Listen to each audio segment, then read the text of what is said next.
जोहार जय मूल्यवासी में संकेत और आप देख रहे हैं एमएन टीवी।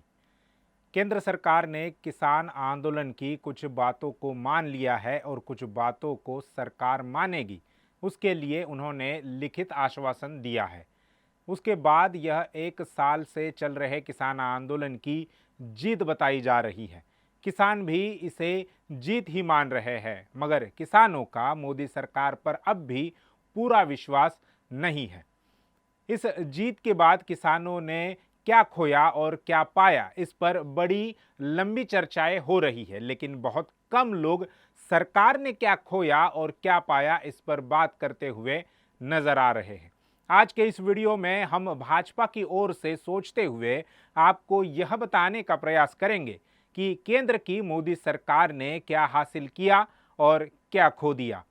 हासिल की बात बाद में करेंगे, पहले नुकसान समझ लेते हैं, क्योंकि जिस डैमेज को कंट्रोल करने की कोशिश खुद प्रधानमंत्री ने टीवी पर आकर की हो, उसकी गंभीरता का अंदाजा आप लगा सकते हैं। भाजपा को पहला नुकसान ये हुआ कि 2014 में जब से भाजपा की सरकार बनी और मोदी प्रधानमंत्री बने, तब से ही भारतीय जनता पार्टी एक छवि बनानी शुरू कर दी। एक सख्त फैसले लेने वाले प्रधानमंत्री के तौर पर नरेंद्र मोदी ने भी खुद को सामने रखा, फिर चाहे वो नोटबंदी का फैसला हो या जीएसटी का फैसला।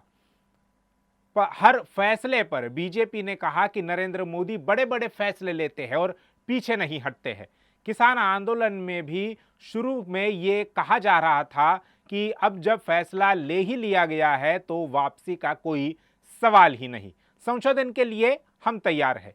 लेकिन एक दिन अचानक आकर प्रधानमंत्री ने ना सिर्फ कानून वापसी का ऐलान कर दिया, बल्कि सभी से माफी भी मांगी, जिससे उनके सख्त प्रशासक वाली छवि को डेंट लगा। फिर उसके बाद भी किसानों ने मोर्चा नहीं छोड़ा और सरकार को बातचीत की टेबल पर आना पड़ा। हालांकि यह कोई पहली बार नहीं हुआ था कि मोदी को जनता के सामने झुकना पड़ा हो। पहली बार 13 पॉइंट रोस्टर के मुद्दे पर 5 मार्च 2019 को भारत बंद करके बहुजनों ने सरकार को घुटने पर लाने का काम किया था, और दूसरी बार सीएए, एनआरआईसी, एनपीआर के मुद्दे पर 29 जनवरी 2020 को भारत बंद का आंदोलन करके मोदी सरकार को झुकना पड़ा था।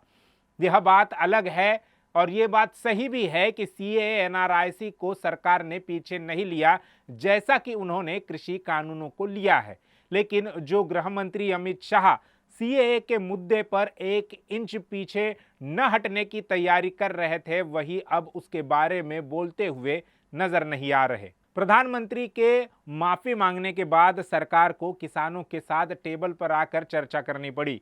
दोनों में बातचीत हुई और 5 मुद्दे तय हुए, जिसमें पहला मुद्दा है एमएसपी पर कमेटी बनाना, दूसरा मुद्दा किसानों पर लगे केस वापस होंगे, तीसरा मुद्दा मृतक किसानों के परिजनों को मुआवजा मिलेगा, चौथा मुद्दा बिजली बिल बिना किसानों से बातचीत के पेश नहीं होगा, और पांचवा मुद्दा पराली जलाने पर किसानों के खिलाफ आपराधिक मुकदमा नहीं होगा।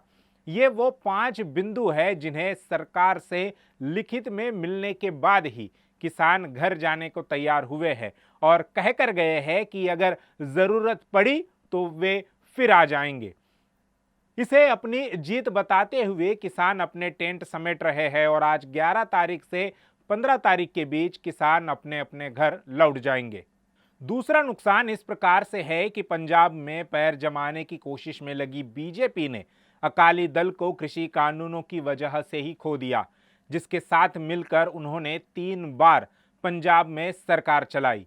अकाली दल की वजह से ही बीजेपी को ग्रामीण इलाकों में समर्थन मिलता था।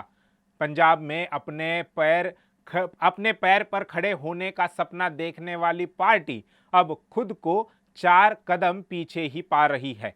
हालांकि कृषि कानून वापसी के बाद पंजाब के पूर्व मुख्यमंत्री कैप्टन अमरिंदर सिंह से गठबंधन के रास्ते खुल गए हैं, लेकिन इन रास्तों में आगे कितने मोड़ और कितने गड्ढे हैं कहा नहीं जा सकता। कांग्रेस और अकाली दल के बाद जिस जगह की तलाश बीजेपी कर रही थी, वही आम आदमी पार्टी भी चक्कर काट रही है, और तो और एक किसान नेता गुरनाम सिंह चडूनी ने भी पंजाब चुनाव में अपनी पार्टी बनाकर उतरने का ऐलान कर दिया है। तो कृषि कानून भले ही बीजेपी सरकार ने वापस ले लिए हो, लेकिन पंजाब में उनकी उम्मीदों को बड़ा झटका लगा है, क्योंकि इस आंदोलन में पंजाब सबसे आगे था और वहां के ही सबसे ज्यादा लोगों ने जान गंवाई। तीसरा नुकसान यूपी में हुआ। कृषि कानून वापसी में उत्तर प्रदेश का बड़ा रोल है। विपक्ष लगातार ये आरोप लगा रहा है कि चुनाव हारने के डर से मोदी सरकार ने कृषि कानून वापस ले लिए। लेकिन क्या कृषि कानून वापस लेने से पूरा डैमेज कंट्रोल हो गया है? ये कहना मुश्किल है, क्योंकि पंजाब हरियाणा के बाद सबसे ज्यादा किसान आंदोलन का असर उत्तर प्रदेश में ही रहा था और आज भी है। राकेश टिकैत संयुक्त किसान मोर्चा के अहम नेताओं में से एक है। उन्होंने गाजीपुर में किसान आंदोलन की मशाल लगातार जलाए रखी थी।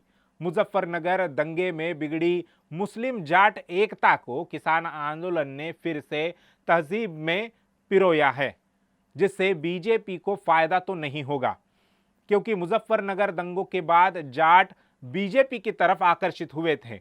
2012 में पश्चिमी उत्तर प्रदेश की 110 में से केवल 38 सीटें जीतने वाली बीजेपी 2017 में 88 सीटें जीत गई। बीजेपी को यही समीकरण सबसे ज्यादा परेशान कर रहा था, इसलिए पीएम मोदी ने खुद सामने आकर इतना बड़ा फैसला लिया है। भाजपा का चौथा नुकसान हरियाणा में हुआ है।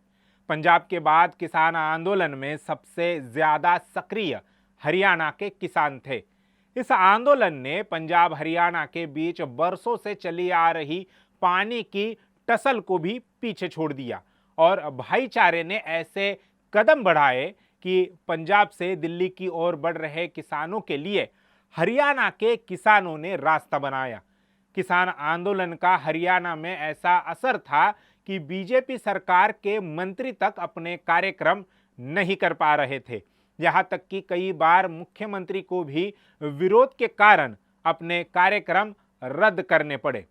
2014 में पहली बार हरियाणा में पूर्ण बहुमत की सरकार बनाने वाली बीजेपी ने 2019 में जैसे तैसे जेजेपी को साथ मिलाकर सरकार बनाई थी। अब किसान आंदोलन के बाद उनकी राहें मुश्किल होना लाजमी है, जिसका असर हाल ही में हुए उचाना विधानसभा के उपचुनाव में भी देखने को मिला, जहां जेजेपी से गठबंधन और हलोपा यानी हरियाणा लोकहित पार्टी से विवादित विधायक गोपाल कांडा के भाई गोविंद कांडा को पार्टी में लेकर उम्मीदवार बनाने के बाद भी बीजेपी हार गई। कृषि कानून वापसी के बाद बीजेपी उम्मीद लगाए बैठी है कि यूपी चुनाव में जो नुकसान किसान आंदोलन की वजह से होना था वह अब नहीं होगा। लेकिन भारतीय जनता पार्टी ने कृषि कानून वापसी से पूरी तरह डैमेज कंट्रोल कर लिया है। यह इतना आसान तो नहीं है,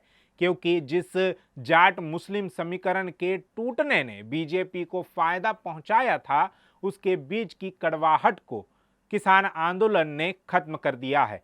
पश्चिमी उत्तर प्रदेश में पिछले चुनावों में बीजेपी को वोट देने वाले लोग कृषि कानूनों पर कहते थे कि हमने ही वोट देकर इन्हें सत्ता में लाया और अब ये हमारे ही बात नहीं सुन रहे हैं।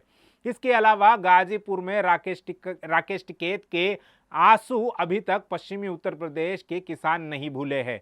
बीजेपी सरकार के इस कदम ने इन सवालों पर चुनाव के दौरान ग्राउंड पर कहने के लिए कम से कम कुछ हो गया है। अब तो इसके सहारे अपने खिसक रहे वोट बैंक को वापस ला सकते हैं। इस तरह से किसान आंदोलन के स्थगित होने पर भाजपा ने कुछ हासिल किया भी है। यह किसी भी स्थिति में जान नहीं पड़ता, लेकिन बहुत कुछ खोया जरूर है। ये बात साधारण से साधारण लोग भी समझ रहे हैं।